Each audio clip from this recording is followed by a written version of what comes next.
4년마다 올림픽이 열립니다. 올림픽, 실은 올해도 여러 개 올림픽이 열리게 되어 있었는데 감염병 상황으로 인해서 내년으로 연기되었습니다.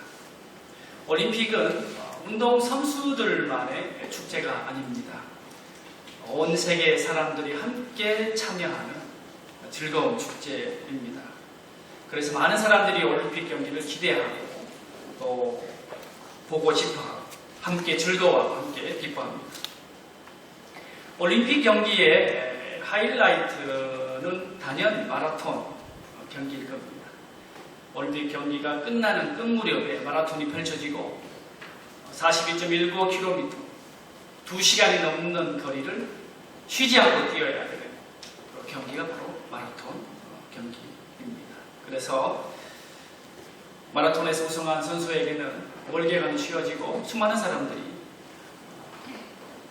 영광스럽게 생각하고 또 그 사람에 대해 칭찬을 합니다. 우리 성경을 읽어보면 특별히 신약 성경은 우리의 신앙을 운동 경기에 많이 비유하는 것을 보게 됩니다. 운동 선수들처럼 신앙인들도 운동을 한다는 것입니다. 신앙의 경기를 하는 것이죠. 경기는 경기인데 믿음의 경기를 하는 것입니다. 고린도전서 9장 24절을 보면 이런 말씀이 있습니다. 9장 24절을 보면 운동장에서 다름질하는 자들이 다 다를지라도 오직 상을 받는 사람은 한 사람인 줄 너희가 알지 못하느냐. 너희도 상을 받도록 이와 같이 다름질하라. 그러니까 신앙생활도 운동 경기와 닮았다는 것이죠. 오늘 우리가 읽은 이 히브리서 말씀 속에도 신앙의 경주에 대해서 오늘 말씀을 하고 있습니다. 저는 이 오늘 말씀을 읽으면서 그런 상상을 좀 해보게 되었습니다. 여러분이 수많은 사람들이 모여있는 어떤 스테디움이나 운동 경기장이 있다고 생각해 보십시오. 많은 관중들이 모여있습니다. 구름처럼 둘러싼 허다한 증인들이 믿음의 경주를 지켜보고 있습니다. 이미 그분들은 믿음의 경주를 다 마치고 이제는 지금 신앙의 경기를 하고 있는 그리스도인들을 격려하고 축하를 보내고 기도를 하고 있는 장면입니다. 히브리서 11장에 보면 많은 믿음의 조상들 이름이 쭉 나옵니다. 그들이 운동장에 모여서 마치 우리 믿음의 경기를 하고 있는 신앙인들을 향하여 이렇게 말하는 것처럼 들립니다. 너는 할 수 있어. 계속 열심히 신앙의 걸음을 뛰어. 조금만 더 힘을 내. 이런 장면을 상상해 보게 됩니다. 마치 올림픽 경기에서 올림픽 경기를 쭉 진행하고 메인 스테디움으로 들어오게 되면 수많은 사람들이 일어나서 환호를 보내고 박수를 치고 선수에게 그들이 했던 지금까지 노고에 대해서 큰 격려를 하는 것을 우리가 보는 것처럼, 그리고 아직 스테디움으로 들어오지 않았지만 끝까지 이 레이스를 잘 마칠 수 있도록 그렇게 격려하는 관중들처럼 그런 믿음의 증인들이 그렇게 우리를 바라보고 있는 그런 장면을 오늘 성경 말씀 속에서 그려보게 됩니다.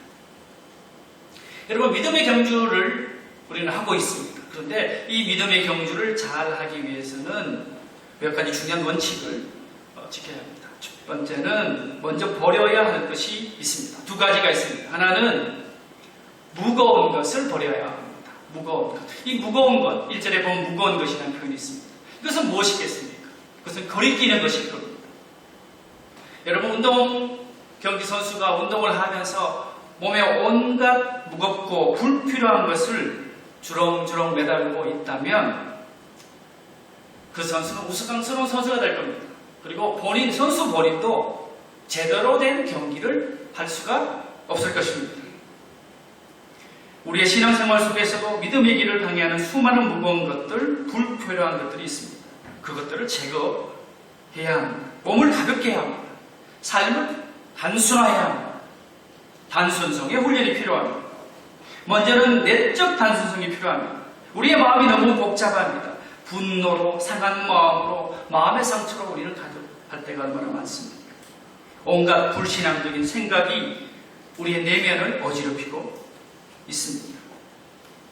이런 마음, 이런 생각을 가지치기 하고 깨끗하게 해야 합니다.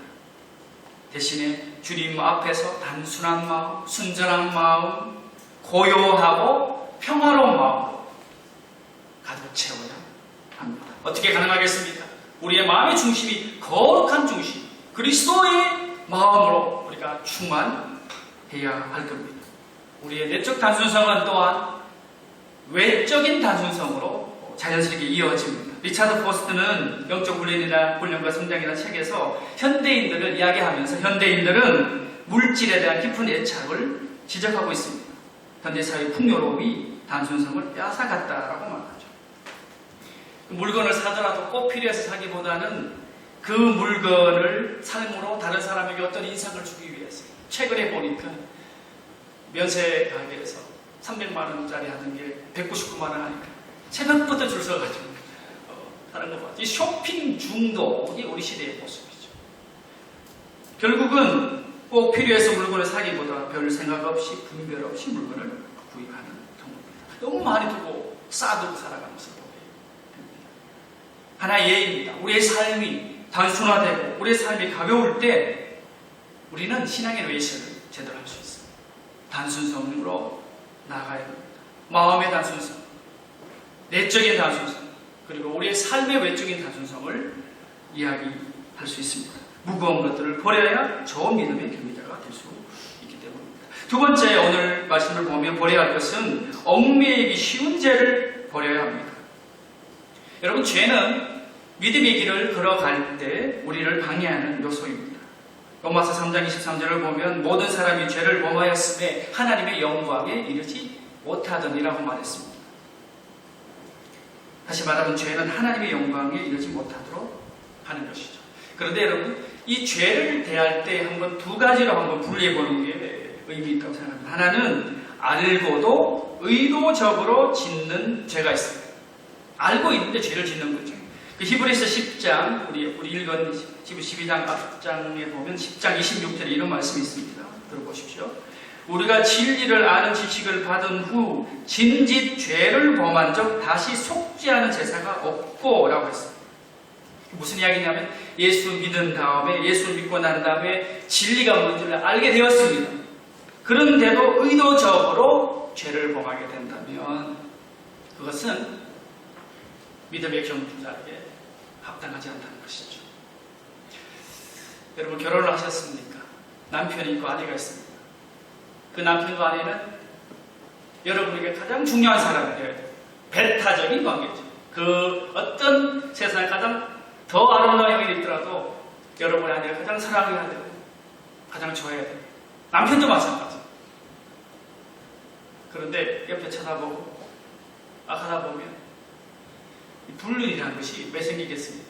자기 아내, 자기 남편을 소중하게 여기지 않고 하다 보면 그런 일이 생기기 쉽지 않겠습니까?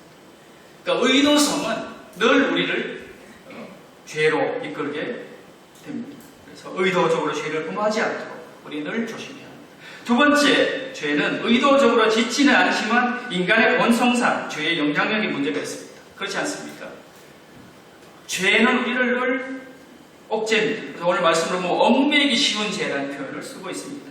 우리를 얽어매는 죄악이 있다는 것입니다. 부주의함이 있고 게으름이 있고 인내하지 못하는 본성이 있고 이기심이 있습니다. 이미 우리가 구원을 얻었지만 우리를 끊임없이 힘들게 하는 죄의 영향력이 있다는 것이죠. 그래서 끊임없이 죄에 대항하고 죄를 멀리해야 합니다. 마르틴 루터가 이런 유명한 명언을 남겼죠. 여러분도 잘 아는 표현일 겁니다. 그는 이렇게 말했습니다. 새가 우리의 머리 위를 지나가는 것을 막을 도리는 없다. 그러나 새가 우리의 머리 위에 집을 짓는 것은 막을 수 있다. 그렇죠. 죄의 영향력으로부터 우리는 벗어날 수는 없을 겁니다. 육신을 입고 있는 이상. 그러나 그런 죄가 우리의 삶을 지배하지 않도록 점령하도록 내버려 두어서는 안 된다는 것입니다. 이처럼 좋은 믿음의 경주자가 되기 위해서는 무거운 것과 얽매이기 쉬운 죄를 벗어버려야 한다. 그러고 보면 많은 신앙의 선배들이 그런 삶을 살았습니다. 그러나 여러분, 더 중요한 원칙이 있습니다. 여러분 2절을 한번 보시겠습니다. 2절을 보면 믿음의 주여 또 온전케 하시는 이인 예수를 바라보자. 그렇게 말씀하고 있습니다. 예수를 바라보자. 여러분, 여기서 바라보자라는 이 단어는 아주 깊은 의미가 있습니다. 이 헬라어로 아포라오라는 단어를 씁니다. 그 뜻은 뭐냐면 우리가 어떤 삶을 살아가면서 많은 것들에 우리의 시선이 가는데 그런 중요하지 않은 것들에부터 시선을 돌려서 정말 본질적이고 정말 중요한 것으로 시선을 고정하는 것입니다. 영어로 fixing이라는 단어를 씁니다. 픽스하는 거죠. 우리의 시선을. 우리가 매일매일 삶을 살아가면서 우리는 수많은 것들에게 우리의 시선을 고정합니다. 그러나 그런 모든 것들로부터 가장 중요하게 우리의 시선을 고정시켜야 하는 것이 바로 무엇인가 오늘 말씀하고 있습니다. 바로 그분이 예수 그리스도다. 히브리서 기자는 바라고 있습니다. 왜 예수님께 우리의 시선을 고정해야 됩니까? 왜 믿음의 경주를 할 때 예수님을 바라봐야 합니까? 오늘 말씀을 보면 예수님은 믿음의 주요 또 온전케 하시는 이라고 말씀하고 있습니다. 믿음의 주라고 번역되어 있는데 이 주라는 표현은 창시자라는 표현입니다. 믿음을 시작하신 분, 믿음이 있게 하신 분, 믿음의 출발, founder라는 단어로도 번역할 수 있습니다. 그리고 우리의 믿음의 참 모델이 되시는 거죠. 믿음의 안내자가 되시는 거죠. 길잡이가 되는 것입니다. 여러분, 여행을 갔을 때 좋은 여행을 하려면 물론 혼자 여행할 경우는 괜찮겠지만 단체로 함께 갔을 경우는 가이드가 중요합니다. 어떤 가이드를 만나느냐에 따라서 그 여행은 편안한 여행이 될 수 있고 유익한 여행이 될 수 있고 또 목적을 달성하는 여행이 될 수 있습니다. 예수 그리스도 그분이 우리의 믿음의 창시자이시고 우리 믿음의 안내자가 되시는 거죠. 또한 그 예수님은 온전케 하신다고 했습니다. 온전케 하신다는 것은 믿음을 완성한다 그런 의미입니다. 믿음을 완성하신 분입니다. 예수님이 십자가를 통하여 부활을 통하여 믿음의 길을 완성하셨습니다. 목표에 도달하신 것입니다. 그리고 지금은 하나님의 보좌의 우편에 앉아 계십니다. 믿음의 시초와 창시자가 되시고 믿음의 완성자가 되시는 그 예수 그리스도를 바라보라는 것입니다.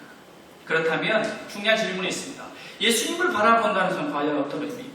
예수님을 바라보고 싶은데 어떻게 하는 것이 예수님을 바라보는 것입니까? 오늘 본문 말씀은 예수님께서 걸으신 그 믿음의 길을 보여주면서 예수님께를 바라보는 삶에 대해서 우리에게 이야기합니다. 두 가지를 말씀드립니다. 하나는 예수님께서 가신 믿음의 길은 인내의 길이었습니다. 인내라는 키워드가 오늘 히브리서 12장 1절부터 쭉 나옵니다. 1절을 보면 인내라는 단어가 있습니다. 2절에도 보면 끝부분에 십자가를 참았다는 것은 인내하셨다는 것. 3절에도 보면 끝부분에 참으신 이를 생각하라. 결국은 인내는 참는 것인데 그런데 실은 헬라어 원어적으로 보면 1절에 나오는 인내는 명사고 2절, 3절은 동사입니다. 근데 인내라는 것은 어떤 의미일까? 성경이 말하는 인내는 어떤 의미입니까? 세 가지 의미가 있습니다. 하나는 문자적으로 원어적으로 보았을 때 인내는 짐 아래에 있는 것입니다. 짐을 지는 것입니다. 그러니까 휘포메네라는 헬라어 단어 휘포라는 것이 아래라는 뜻이고 메노 지난주 제가 주님 안에 거하라 그랬을 때 그 거하라가 메노였죠. 주님 안에 거하는 것을 할 때. 근데 뭐뭐 아래 거한다. 즉 우리에게 주어진 짐 아래 거한다. 짐을 진다 이런 뜻입니다. 그래서 인내는 힘든 거예요. 짐을 지는 건 힘든 것입니다. 특별히 그 짐이 무거운 짐일 경우는 더 힘이 들 겁니다. 그렇지 않습니까? 예수님께서 지신 십자가는 결코 쉬운 짐이 아니었습니다. 지옥스럽고 불명예스러운 것이었죠. 그러나 오늘 말씀을 보면 예수님은 십자가를 참으셨다고 했습니다. 그리고 부끄러움을 개의치 아니하셨다. 십자가를 참으시고 십자가의 그 부끄러움을 개의치 아니하신 것입니다. 여러분, 우리는 짐을 지는 걸 싫어합니다. 인내하는 것을 싫어합니다. 쉽게 포기합니다. 벗어나려고 합니다. 그러나 우리에게 필요한 것은 하나님께서 우리에게 부여하신 짐을 기쁨으로 지는 것입니다. 마태복음 11장 28절 이하에 보면 예수님이 친히 하신 말씀이 있죠. 수고하고 무거운 짐진 자들아 다 내게로 오라. 내가 너희를 쉬게 하리라. 나는 마음이 온유하고 겸손하니 나의 멍에를 메고 내게 배우라. 그리하면 너희 마음이 쉼을 얻으리니 이는 내 멍에는 쉽고 내 짐은 가벼움이니라.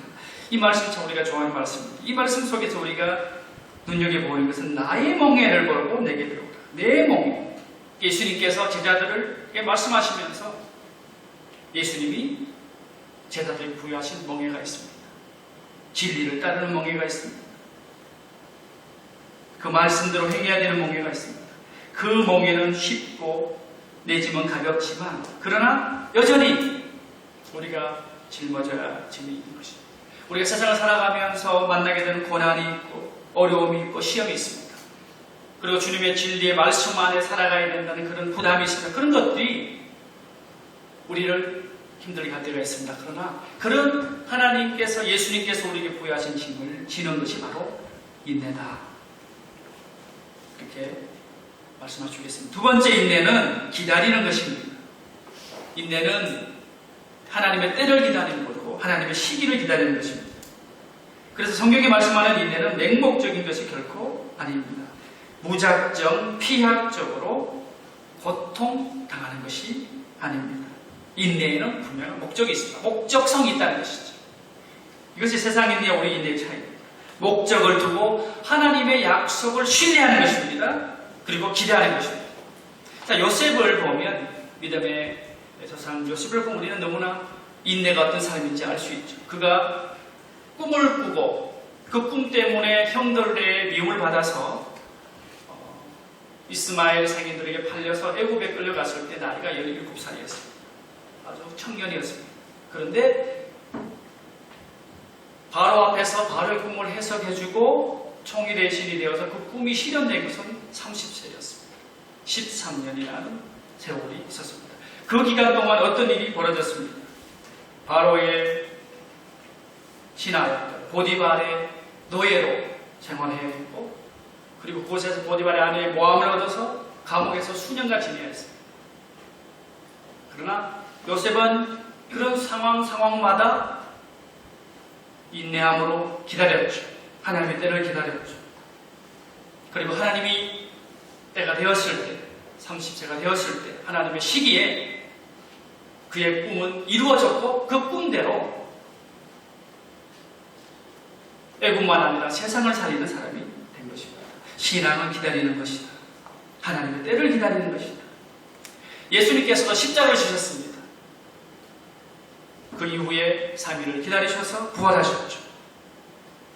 신앙은 기다림인데 그 기다림은 목적이 있는 기다림, 목적을 가진 기다림이라는 것을 우리가 알 수 있습니다. 세 번째 인내는 무엇입니까? 인내는 하나님의 능력을 부여잡는 것입니다. 하나님의 능력을 부여잡는 것이다. 인내는 내 힘으로만 감당할 수 없습니다. 인내는 그리스도 안에서 믿음을 부여잡는 것이기 때문이죠. 그래서 하나님의 역사심을 기대하고 하나님의 능력을 신뢰할 때 그 인내는 참된 인내가 되는 것입니다. 하나님의 역사하실 것이다. 하나님 함께 하실 것이다. 고난의 때, 어려움의 때 그런 상황 속에서 하나님의 도우심을 매일매일 새롭게 경험하는 것이죠.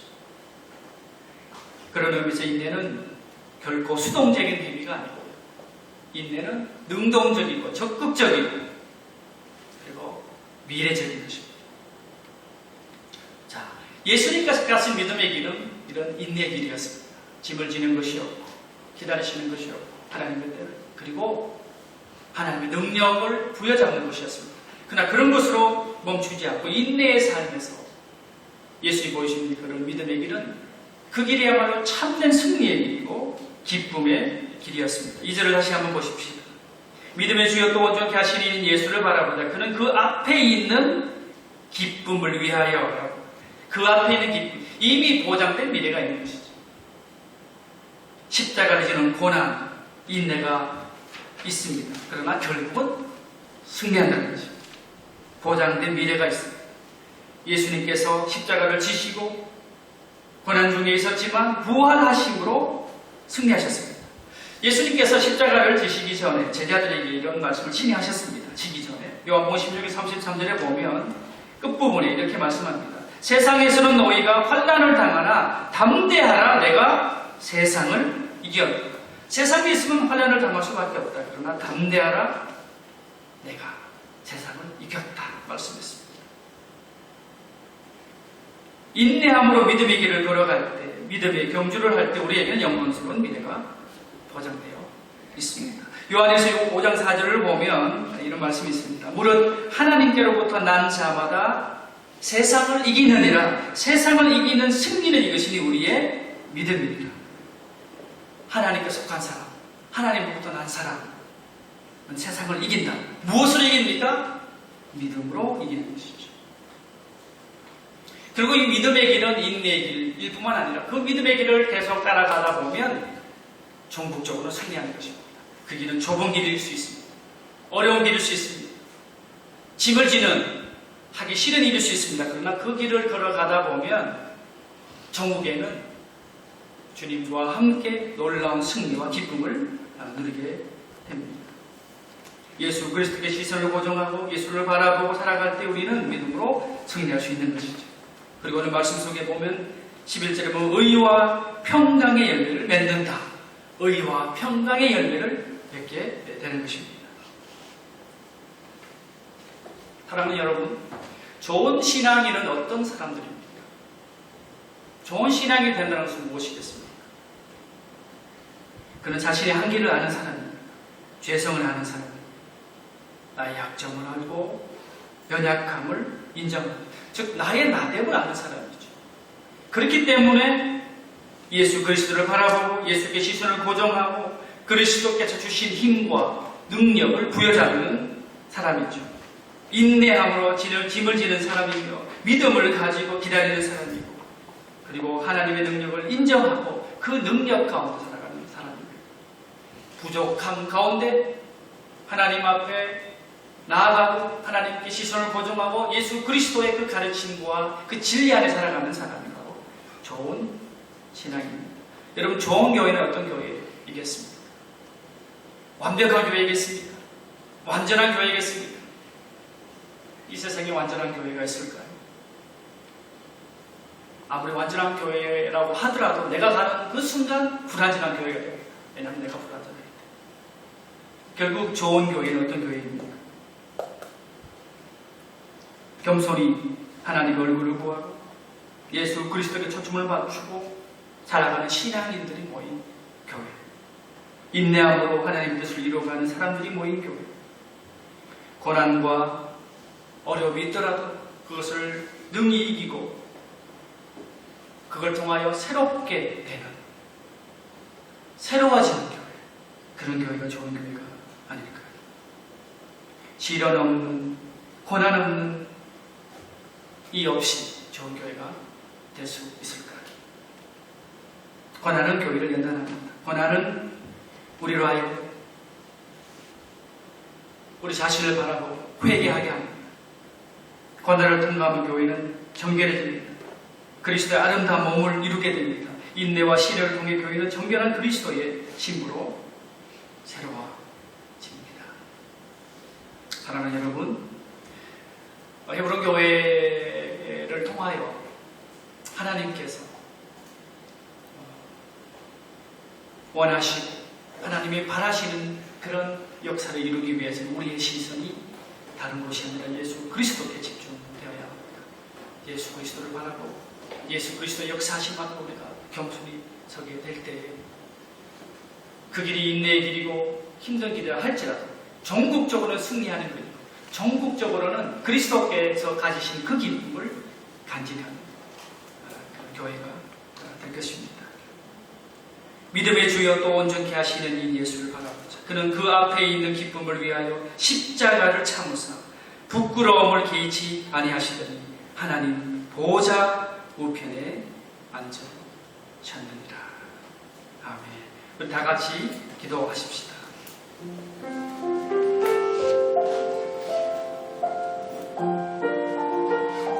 같이 한번 기도하실 때 살아계신 주님,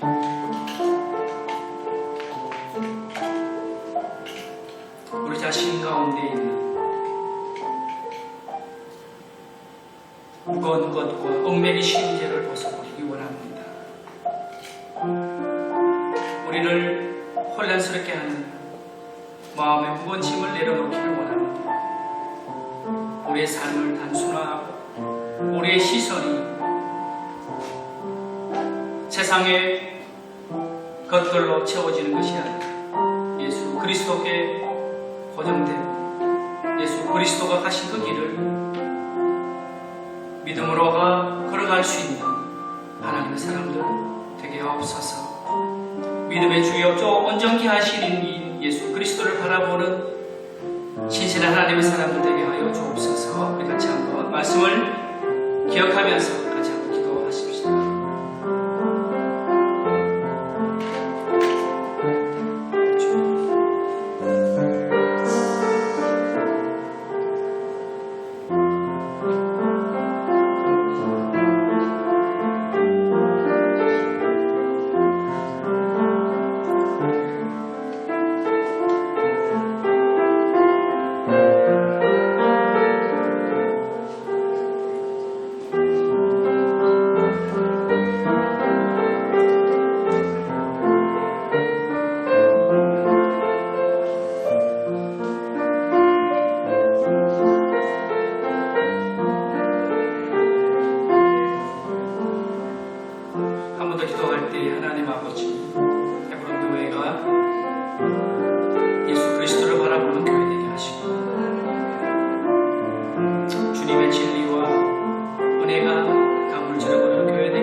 하나님 아버지, 우리는 신앙생활을 하면서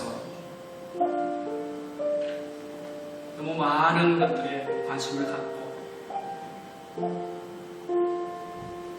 비본질적이고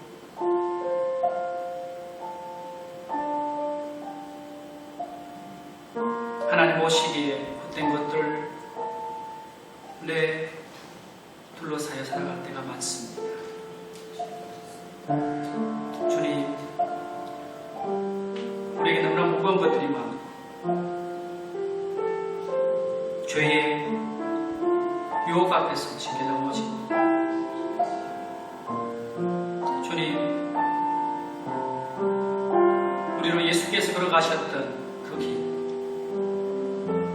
길을 걸어갈 수 있는 믿음을, 그런 용기를, 그런 은혜를 허락하여 주시옵소서.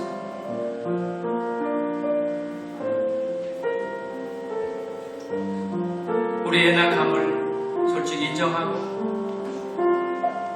그러기에 더 주님을 바라보고 주님께 시선을 고정하고 주님의 힘과 능력을 의지하며 살아가길 원합니다. 하나님, 이 땅에 하나님의 교회들을 세우시고 그 교회들을 통하여 이 세상 속에 하나님의 복음을 전하게 하시며 하나님의 사람들을 불러 모으셔서 교회를 이루게 하셨습니다. 이 시대 교회가 하나님의 뜻을 아름답게 증거하는 교회가 되게 하여 주시고 교회 안에 참된 평화가 있게 하여 주시고 기쁨이 있게 하여 주시고 감사가 있게 하여 주시기를 기도합니다. 살아계신 주님, 우리는 연약합니다. 부족합니다. 때로는 넘어지고 좌절합니다. 그러나 주님께서 이미 승리하셨기에, 주님께서 이미 세상을 이기셨기에 그 승리하신 주님을 따라가며 순간순간 하나님을 의지하고 하나님의 도심 앞에 나아가기를 원합니다. 우리를 새롭게 하여 주시고 겸손하게 하여 주시고 겸손하면서도 용기를 갖게 하여 주셔서 이 시대 하나님 앞에 바른 신앙인으로 또 바른 교회로 세워지는 은혜가 있게 하여 주시옵소서. 예수님의 이름으로 기도하옵나이다. 아멘.